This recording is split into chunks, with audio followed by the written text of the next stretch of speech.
வணக்கம் ஃப்ரெண்ட்ஸ், நான் உங்கள் மாணிக்கம். நீங்கள் பார்த்து கொண்டிருப்பது தான் நம்மளுடைய மாணிக்கம் வியூஸ் யூடியூப் சேனல். நம்ம சேனலில் புதுசாக பார்க்குறீங்கன்னா சப்ஸ்கிரைப் பண்ணிட்டு கமெண்ட் பண்ணுங்கள். அண்டு இந்த வீடியோவில் எதை பற்றி பார்க்க போகிறோன்னா, அதாவது கம்பேர் வித் இந்தியா, நம்மளுடைய நாடு இந்தியாவை கம்பேர் பண்ணால் அண்டை நாடுகள், நம்மளுடைய பக்கத்து அமெரிக்கா, ரஷ்யா, சீனா, ஜப்பான், இவங்கெல்லாம் பார்த்தோன்னா நம்ம நாட்டை விட அவங்க எப்படி இருக்காங்க. ஸோ அவங்க நம்ம பாயிண்ட் ஆஃப் வியூவில் அவங்கள பார்க்கும்போது நம்மளாம் எதை அது வெறுக்கிறோம். அவங்க நாட்டில் இதெல்லாம் அவங்க பண்ணதால் அவங்களை நம்ம வெறுக்கிறோம். நம்ம நாடு பெட்டர் அப்படின்னு சொல்லிட்டு இதுக்கு ஒரு சில விஷயங்கள் பற்றி தான் பார்க்க போகிறோம். ஸோ நம்ம வீடியோ ஸ்கிப் பண்ணாமல் ஃபுல்லாக பாருங்கள். ஸோ வாங்க போகலாம். ஸோ ஒரு சுவாரஸ்யமான தலைப்பு தான் இன்றைக்கி நம்ம பேச போகிறோம். பெரிய நாடுகளில் ரொம்ப ரொம்ப மோசமான கலாச்சார அம்சங்கள் தான் அங்கெல்லாம் நடந்துட்டு வருது. ஸோ அந்த விஷயங்கள்லாம் நம்ம இந்தியர்கள் பார்த்தா ரொம்ப ஒரு வெறுக்கிற மாதிரி இருக்குது. ஸோ இந்த உலகில் பார்த்தோன்னா, நம்ம உலகத்தில் ஒவ்வொரு நாட்டுக்கும் ஒரு தனித்தன்மையான ஒரு கலாச்சாரம் அவங்க ஃபாலோ பண்ணிட்டு வராங்க. சில நல்லவை, சில பார்த்தோன்னா ரொம்ப கெட்டது. ஆனால் இந்தியர்களாக நாம் சில பெரிய நாடுகளோட கலாச்சார அம்சங்களை பார்த்து அதை நம்மளுக்கு ரொம்ப வெறுப்பாக இருக்குது. ஏன்னா அவன் நமது மதிப்புகளுக்கு, அதாவது நம்ம இது நல்லதுன்னு சொல்லி நினைக்கிறது அவங்களுக்கு எதிராக நினைக்கிறாங்க. ஃபார் எக்ஸாம்பிள் பார்த்தோன்னா, நமக்கு நம்மளுடைய ஃபேமிலி, அதுக்கப்புறம் ஸ்பிரிச்சுவல் பர்சனாலிட்டி அண்டு நம்ம கொடுக்குற ரெஸ்பெக்ட், இதெல்லாம் பார்த்தோன்னா நம்ம இந்தியர்களுக்கு ரொம்ப ஒரு கௌரவத்தை கொடுக்கறது.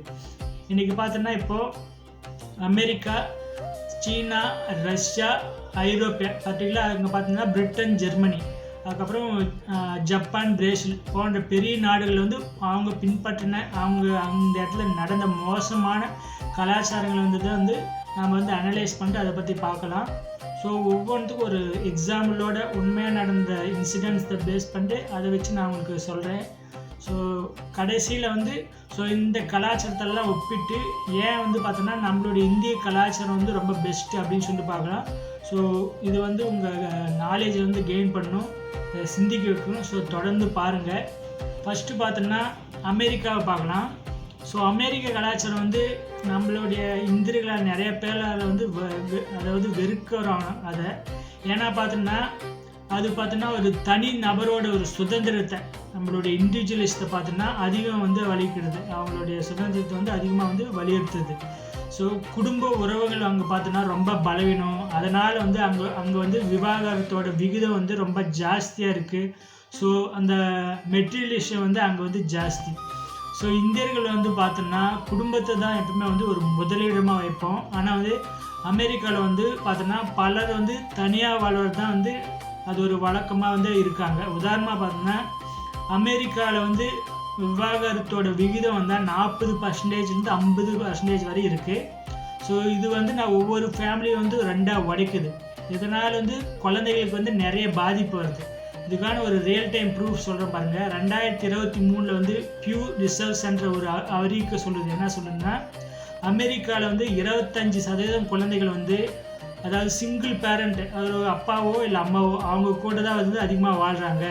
இதை கேட்டதும் நம்மளுடைய இந்தியர்கள்லாம் ரொம்ப அதிர்ச்சி. ஏன்னா நம்மிடம் குடும்பம் தான் நம்மளுக்கு சொத்து, அதுதான் லைஃபே. இன்னொரு மோசமாக அங்கே பின்பற்ற ஒரு அம்சம் பார்த்தோம்னா, அங்கே துப்பாக்கி கலாச்சாரம் அதிகமாக இருக்குது. அமெரிக்காவில் பார்த்தோம்னா துப்பாக்கி வன்முறை ரொம்ப ஜாஸ்தி. மேக்ஸிமம் அதில் பார்த்தோம்னா பள்ளிகளில், ஸ்கூலில் துப்பாக்கி யூஸ் பண்ணுறாங்க பசங்க.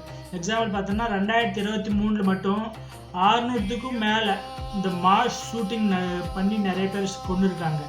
இந்தியர்கள் அதை பார்த்ததுமே ரொம்ப அப்படின்னு சொல்லிட்டு நினைக்கிற மாதிரி ஒரு வெறுப்பு வந்துடுது. ஏன்னா நம்ம கலாச்சாரம் பார்த்தோம்னா முழுக்க முழுக்க அகிம்சையை தான் போதிக்குது.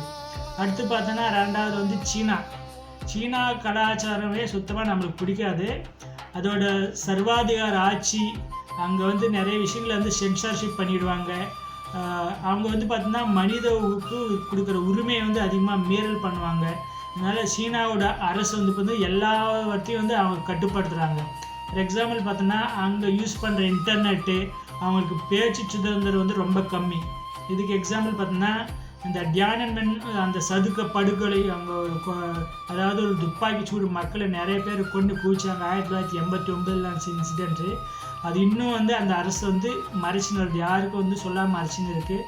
ஸோ ரியல் டைம் ப்ரூஃப் பார்த்தோம்னா 2023 வந்து பியூ சர்வேயில் பார்த்தோம்னா 67% இந்தியர்கள் வந்து சீனாவை வந்து பார்த்தோன்னா எதிர்மறையாக பார்க்குறாங்க. ஏன்னா நம்ம நாட்டுக்கு அவங்க நாட்டுக்கு வந்து இருக்கிற அந்த எல்லை பிரச்சனை காரணமாக தான். இன்னொரு வெறுப்பு பார்த்தோம்னா சீனாவோட உணவு பழக்கம், அதாவது அவங்க வந்து பார்த்தோன்னா அசாதாரண விலங்குகள்னு சாப்பிட்றாங்க. நாய்ங்க, பூச்சிங்க, இதெல்லாம் வந்து அந்த நம்ம நாட்டுக்கு வந்து கரோனாவை உருவாக்குறதுக்கான நிறைய வழிவகுச்ச பிராணிங்க. உதாரணம் பார்த்தோம்னா உஹான் வெட் மார்க்கெட், அதில் தான் வந்து நமக்கு கரோனா வந்து ஸ்டார்ட் ஆச்சு. இந்தியர்கள் அங்கே வந்து சீனாவை வந்து வெறுக்கிறாங்க. ஏன்னா வந்து நம்ம கலாச்சாரம் வந்து அதிகமாக மேக்ஸிமம் வந்து சைவ உணவு தான் சாப்பிட்றாங்க. அது வந்து தான் வந்து அகிம்சையை வந்து ஊக்குவிக்கும். சீனாவில் வந்து உழைப்போர்களுக்கு வந்து உரிமை வந்து ரொம்ப கம்மி. அந்த ஃபாக்ஸ்கான் அந்த ஃபேக்ட்ரியில் வந்து பார்த்தோன்னா அவங்க வந்து நிறைய பேர் வந்து தற்கொலை செஞ்சு இறந்துடுறாங்க. அதோட ரேட் வந்து ஜாஸ்தி ஆகிட்டே இருக்குது அந்த உரிமை இல்லாததால்.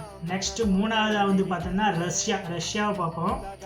ரஷ்ய கலாச்சாரம் வந்து இந்தியர்களால் வந்து வெறுக்கப்படுது. அதோட வந்து அங்கே வந்து பார்த்தோன்னா ஆல்கஹாலிஸ் நிறைய வந்து ட்ரிங்க் அடிக்ட்ஸ் நிறைய பேர் இருப்பாங்க. அண்ட் அங்கே இருக்கிறவங்கெல்லாம் அக்ரெசிவாகவே இருப்பாங்க, பேசும்போதும் சரி கடுப்பாகவே இருப்பாங்க. அங்கே எப்போவுமே குளிர் ஜாஸ்தியாக இருக்கும். ரஷ்யாவில் வந்து மது பிரச்சனை தான் வந்து ரொம்ப பெருசு.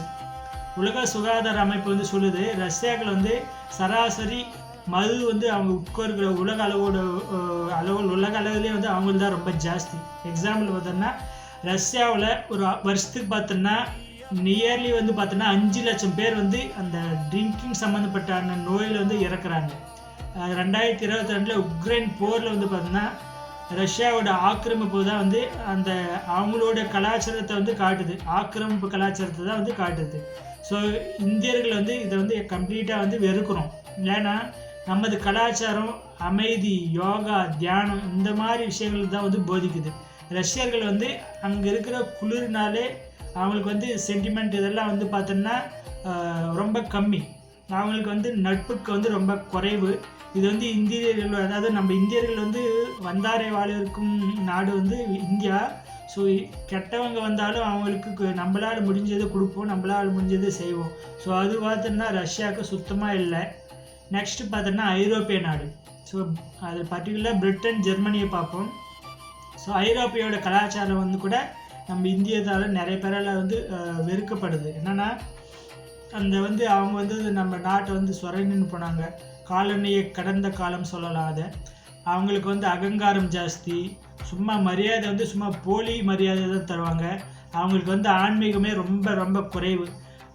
பிரிட்டன் அவங்க நம்ம நாட்டில் வந்து செஞ்ச காலனி ஆட்சியில் வந்து பார்த்தோன்னா அவங்க தான் வந்து இந்தியா வந்து சுரண்டின்னு போனாங்க. $45 ட்ரில்லியன் வந்து கொள்ளையடிச்சிருக்காங்க. உதாரணமாக பார்த்தோன்னா ஜாலியன் வாலாபாக் படுகொலை 1919 நடந்ததுக்கு காரணம் மெயின் அவங்க தான். அண்டு 2023 வந்து பிரிட்டன் வந்து இன்னும் அந்த கோஹினூர் டைமண்ட் வந்து திருப்பி கொடுக்கவே இல்லை. அது வந்து பார்த்தோன்னா ஒரு பெரிய இஷ்யூவாகவே இன்னும் போயிட்டு இருக்குது. ஐரோப்பியர்கள் வந்து பார்த்தோன்னா அவங்க சும்மா போலியாக வந்து சமூக மயமாக்கல், எல்லாரும் சமம் அப்படின்னு சொல்லிட்டு இருக்காங்க. அதில் வந்து பார்த்தோன்னா பாஞ்சர் அப்படின்னு சொல்லிட்டு சும்மா போலியாக கண் துடைப்புக்கு வந்து ஒரு நாடகம் ஆடிட்டு இருக்காங்களே தவிர யாருக்குமே வந்து ஈக்குவலிட்டியாக வந்து அங்கே நடக்கலை. ஸோ இந்தியர்கள் வந்து இதை வந்து ரொம்ப வெறுக்கிறோம். ஏன்னா நம்மளுடைய இந்திய கலாச்சாரம் பார்த்தா உண்மையான நட்பு, நம்ம கொடுக்குற மரியாதை, அது வந்து தான் வந்து அதை பேஸ் பண்ணி தான் நம்ம இந்திய கலாச்சாரமே இருக்குது. ஸோ ஜெர்மனிய காலனி அவங்க வந்து காலனியில் அவங்கள செஞ்ச அந்த கொடூரமான விஷயங்களை வந்து அவங்க செஞ்ச அந்த இன வெறுப்பு அதெல்லாம் வந்து பார்த்தோன்னா 2023 இந்தியர்களுக்கு வந்து நம்மளுடைய இந்தியாவுக்கு எதிரான தாக்குதல் இதெல்லாம் வந்து அதிகரிச்சுட்டே இருக்கிறதால அவங்க மேலே நமக்கு இப்போயும் வந்து வெறுப்பு ஜாஸ்தியாக இருக்குது. ஸோ அடுத்து பார்த்தோன்னா ஜப்பான் பார்ப்போம். ஜப்பான் பார்த்தோன்னா அந்த ஜப்பான் கலாச்சாரம் கம்ப்ளீட்டாக நம்மள இந்தியர்களால் வந்து ரொம்ப வெறுக்கப்படுது. ஏன்னா அங்கே வந்து ஒர்க்கு வந்து அதிகமாக கொடுத்துனே இருப்பாங்க. அந்த ஒர்க்ககாலிசமே, அதாவது ஃபுல் அண்ட் ஃபுல் ஒர்க்லேயே இருக்கணும் அப்படின்னு சொல்லிட்டு ப்ரெஷர் ஜாஸ்தி கொடுப்பாங்க. அதனால் தற்கொலையோட ரேஷியோ வந்து ஜாஸ்தி. அங்கே பார்த்தோன்னா இந்த கன்ஃபார்மிட்டி அதுவும் ஜாஸ்தியாக இருக்குது. அதனால வந்து ஜப்பானில் வந்து இந்த கரோஷி அந்த பிரச்சனை தான் வந்து ரொம்ப வந்து ஓங்கி இருக்குது. எக்ஸாம்பிளாக பார்த்தோன்னா ஒரு வருஷத்துக்கு பார்த்தோன்னா 10,000 பேர் அந்த வேலை ப்ரெஷர் ஜாஸ்தியாக நிறைய பேர் இறந்துருக்காங்க. ஸோ 2023 ஹூ வந்து ஒரு அறிக்கை, வேர்ல்டு ஹெல்த் ஆர்கனைசேஷன் வந்து ஒரு அறிக்கை விட்டுருக்கு. ஜப்பானோட தற்கொலை விகிதம் வந்து ஜாஸ்தியாகிட்டே போகுதுன்னு சொல்கிறாங்க. இதை பார்த்து தான் நம்ம இந்தியாங்க வந்து அவங்கள வெறுக்கிறது. ஏன்னா நமது கலாச்சாரம் வந்து பார்த்தோன்னா வாழ்க்கை அதுக்கப்புறம் வேலை ரெண்டு வந்து பேலன்ஸ்டாக பார்த்துன்னு இருக்கிறது தான் நம்மளுடைய இந்திய கலாச்சாரம். ஸோ நம்ம கலாச்சாரம் வந்து ஆன்மீகத்தை வந்து வலியுறுத்துது. ஜப்பானில் வந்து பார்த்தோன்னா பாலியல் உரிமை மீறல் வந்து ஜாஸ்தி, அதனால் பாலியல் சம்மந்தப்பட்ட சட்டங்கள் வந்து ரொம்ப பலவீனமாக இருக்காங்க. ஸோ அது ஒரு பெரிய வெறுக்கத்தக்க ஒரு விஷயம் சொல்ல முடியும். அண்ட் பிரேசில் நாட்டை பகுதியிலையும் பார்க்கலாம். இப்போ பிரேசிலோட கலாச்சாரம் வந்து நம்ம இந்தியங்களால் ஃபுல் அண்ட் ஃபுல் வெறுக்கப்படுது. ஏன்னா அங்கே வந்து குற்ற விகிதம் ரொம்ப ஜாஸ்தி, அங்கே வந்து யாருக்குமே ஈக்குவாலிட்டி இல்லை, இந்த வன்முறை ஜாஸ்தி, அதனால தான். ஸோ பிரேசிலோட கொலை விகிதம் அப்படின்னு சொல்லி பார்த்தோன்னா உலக அளவில் வந்து ரொம்ப ஜாஸ்தியாக இருக்குது. எக்ஸாம்பிள் வந்து இந்த ரியோ டி ஜெனிரோவில் வந்து அந்த கேங்காக பண்ண அந்த வன்முறை தான் பார்த்தோம்னா அதில் நம்ம வெறுக்கிறதுக்கு மெயினான காரணமாக இருக்குது. ஸோ 2023 40,000 பேரை வந்து கொண்டு குவிச்சிருக்காங்க. ஸோ இந்தியர்களுக்கு சுத்தமாக பிடிக்கல. ஏன்னா நமது கலாச்சாரம் எப்பயுமே அமைதி, சமூக நீதி இதை தான் எப்பயுமே போதிக்கும். ஸோ இவற்றெல்லாம் பார்க்கும்போது தான் நம்மளுடைய இந்திய கலாச்சாரத்தை ஒப்பிட்டு பார்க்கும்போது தான் பார்த்தோம்னா இந்திய கலாச்சாரம் எப்பயுமே ரொம்ப பெஸ்ட்டு சொல்லலாம். ஏன்னா அது நம்மளுடைய குடும்ப உறவுகளை வலியுறுத்துறது நம்ம இந்தியா தான். இந்தியாவில் அதாவது டிவோர்ஸ் ரேஷியோ வந்து நம்ம இந்தியாவில் ரொம்ப கம்மி, பெரியவர்களுக்கு மரியாதை கொடுக்கறது நாம் தான். ஸோ அமெரிக்கா போல் இல்லை இது நம்ம ஊர். ஸோ இந்த ஆன்மீகத்துலேயும் யோகாலையும் தியானம் பண்ணுறதில்ல இதெல்லாம் வந்து பார்த்தோம்னா சீனா, ரஷ்யா இந்த மாதிரி நாடுகளில் சுத்தமாக இல்லை. ஸோ விருந்தோம்பல் நம்ம ஊரில் உண்மையானது. ஐரோப்பா மேலே வந்து சும்மா போலியாக பண்ணுறதில்லை. நம்ம ஊரில் வந்து நிறைய பேர் அதாவது பல கலாச்சாரம் இருந்தாலும் எல்லா மதங்களும் வந்து இணைஞ்சி பார்த்தோம்னா ஒன்றா தான் வாழ்கிறோம். ஜப்பான் போல் சும்மா அதாவது எல்லோரும் நாங்கள் ஒன்றா இருக்கிறோம், அதாவது ஒரே சாமியை தான் கும்பிட்றோம்னு சொல்லிட்டு அவங்க வீட்டுக்குள்ளே வேறு சும்மா கும்பிட்ற மாதிரி இல்லை.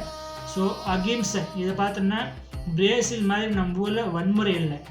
ரியல் டைம் பார்த்தோம்னா 2023 பியூ கொடுத்த அறிவிக்கலைன்னா இந்தியர்கள் வந்து சகிப்பு தன்மை தான் நம்ம நாட்டுக்கு வந்து ஜாஸ்தி இருக்குன்னு சொல்லிட்டு அதையே வந்து எல்லாருக்கும் வலியுறுத்த சொல்லி இந்தியா சொல்லுதுன்னு சொல்லிட்டு ஒரு அறிவிப்பு விட்டுருக்காங்க. ஸோ இந்திய கலாச்சாரம் உலகுக்கு வந்து ஒரு ஜனநாயகம், ஒரு அறிவியல், ஒரு கலை இதெல்லாம் கொடுத்தது தான்.